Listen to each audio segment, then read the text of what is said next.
তৃষিত আকাশে কাঁদে সে চাতক আকুল পিয়াসে, কভু সে চকর সুধা চোরাসে, নিশীথে স্বপনে জোছনায় আমার আপনার চেয়ে আপন যে জন খুঁজি তারে আপনার। এত সুন্দর করে কিভাবে গাও তুমি, অসাধারণ।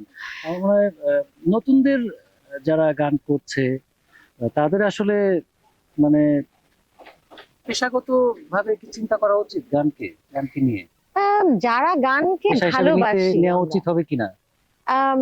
পেশা হিসেবে আসলে ওই যে বললাম যে আমাদের দেশে যারা বিভিন্নভাবে শিল্পীদেরকে পৃষ্ঠপোষকতা করছেন, আমার মনে হয় তাদের একটু এগিয়ে আসা উচিত। তাহলেই দেশে অনেক অনেক শিল্পী তৈরি হবে। দেশে অনেক অনেক শিল্পী আছে, শুধু তাদেরকে একটু সামনে এগিয়ে নিলে কিন্তু আমাদের কালচারাল ডিপার্টমেন্টটা যেটা মানে আমরা যারা সিঙ্গার্সরা আছি তারা কিন্তু আরো ভালো করতে পারবো। এবং ওই যে আমি একটা কথা সবসময় বলি, সেটা হচ্ছে আমি একা কাজ করব এরকমটা যদি চিন্তা করি তাহলে কিন্তু আসলে কোনো কাজ হবে না। পুরো ইন্ডাস্ট্রিকে কাজ করতে হবে এবং অনেক অনেক নতুন গান আসতে হবে, অনেক অনেক গান অনেক বেশি ভিউ হইতে হবে, মানুষের কাছে পৌঁছতে হবে, তবেই না ইন্ডাস্ট্রিটা রান করবে। আমাদের গানও তখন ভালো হবে, তাই না? আমাদের অনেক গান ফেসবুক, ইউটিউব, টিকটক, এই যে তো প্ল্যাটফর্ম গুলোকে মানে তোমার কি মনে হয় যে এটা পজিটিভ কিনা? এবং এই যে ভিউজ, মানে এটা আমি সবসময় বলি যে ভিউজ দিয়ে আসলে জাজমেন্ট করা যাবে না, বাট ন্যাচারাল যদি হয় সেটা তো অবশ্যই ভালো। তো সেটা তোমার কাছে কি মনে হয় যে ইউটিউব ভিউজ বা এই সোশ্যাল মিডিয়া গুলো কতটুকু প্রভাব ফেলছে? আমি তো 90s কিড। আমরা যখন ছোট ছিলাম তখন কিন্তু আমরা কি দেখেছি? শুধু টেলিভিশন দেখেছি। আর একটু যখন বড় হলাম তখন কিন্তু কম্পিউটার আসলো। তো কম্পিউটার আসার পরে আমরা আস্তে আস্তে ওই যে সিডির যুগ শুরু হলো, বাট তার আগে কিন্তু আমরা ক্যাসেট প্লেয়ারে আর হচ্ছে টেলিভিশনেই প্রোগ্রামস দেখেছি, গান শুনেছি।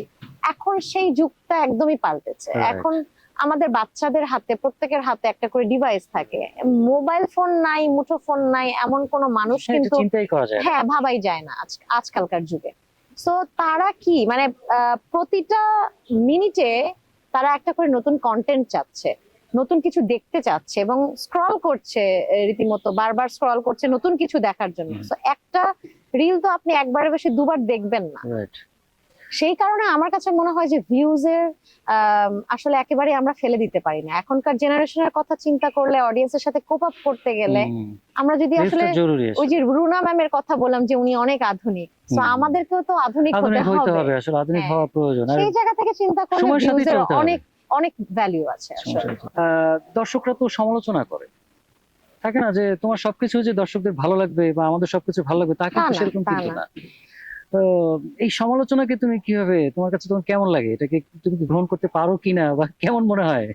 হ্যাঁ, একটা মানুষের সবকিছু সবার ভালো লাগে না, আবার সবাইকেও একটা মানুষের ভালো লাগে না, এটা খুবই ট্রু।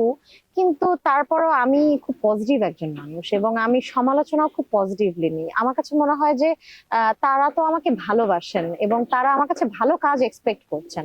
যখন তারা আমাকে জানান দিচ্ছেন যে এই কাজটা তাদের ভালো লাগেনি বা আমার এই শুধু গানের কথা বলবো না, আমি যেহেতু একজন শিল্পী, আমি একজন পাবলিক ফিগার, আমার এই কাপড় পরাটা ওনাদের পছন্দ হয় না, আমি সেই জায়গাও কিন্তু ইনপুট দেই যে আচ্ছা ঠিক আছে, এই বিষয়টা আমার অডিয়েন্স পছন্দ করছেন না, সো আমাকে এই জায়গাটা আরো ডেভেলপ করতে হবে।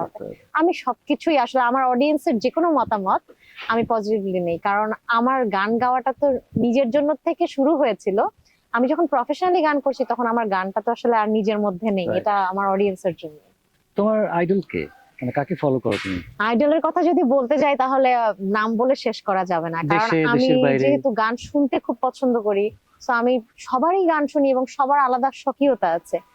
কিন্তু তারপর যদি একক কোনো নাম বলতে হয়, আমি বলবো যে দেশে বা ইন্টারন্যাশনালি যদি বলি, আমাদের রুনা ম্যামের কথা তো বলতেই হবে। রুনা লায়লা, ওনাকে ছোটবেলা থেকে ভীষণ ভাবে ফলো করি।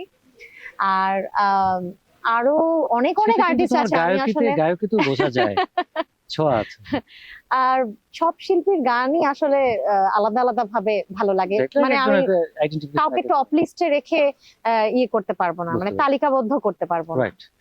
এনিওয়ে, থাকে না যে ভালো লাগা খারাপ লাগা স্পেসিফিক এরকম কিছু আছে কিনা তোমার কাছে? আমার কেন জানি কোনো কিছু খারাপ লাগে না ভাইয়া, সবই মানে ভালো লাগে। আমার সব ভালো লাগে এবং আমি খুব সুখী একটা মানুষ, আমার বাহ। জীবনে কোনো দুঃখ নাই। আমি লাস্ট কবে কেঁদেছি আমার সেটাও মনে নাই। না, তার না, না, ক্রেডিটটা অবশ্য আমার নিজের না, সেটা হচ্ছে আমি রাতে নিশ্চিন্ত ভাবে ঘুমোতে পারি, এই ক্রেডিটটা হচ্ছে আমার অডিয়েন্সের এবং আমার পরিবারের মানুষদের।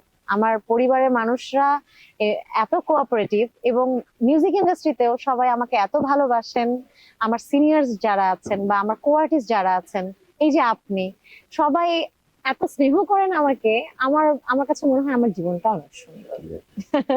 আচ্ছা, আমি একটু ছোট্ট করে লাস্টের দিকে, আমরা শেষের দিকে চলে আসছি, যে সমসাময়িক এখন যে একটা আমরা সময় পার করছি, এখানে মনে হয় কি যে তোমার মধ্যে কি সংশয় কাজ করে বা ভয় কাজ করে কিনা স্টেজে গান গাইতে গেলে, বা এরকম কিছু মনে হয়? ভয় তো কাজ করে। আমি যেটা সবসময় বলি যে আমি যে প্রফেশনটা চুজ করেছি বা আমরা যে গান গাই, হুম।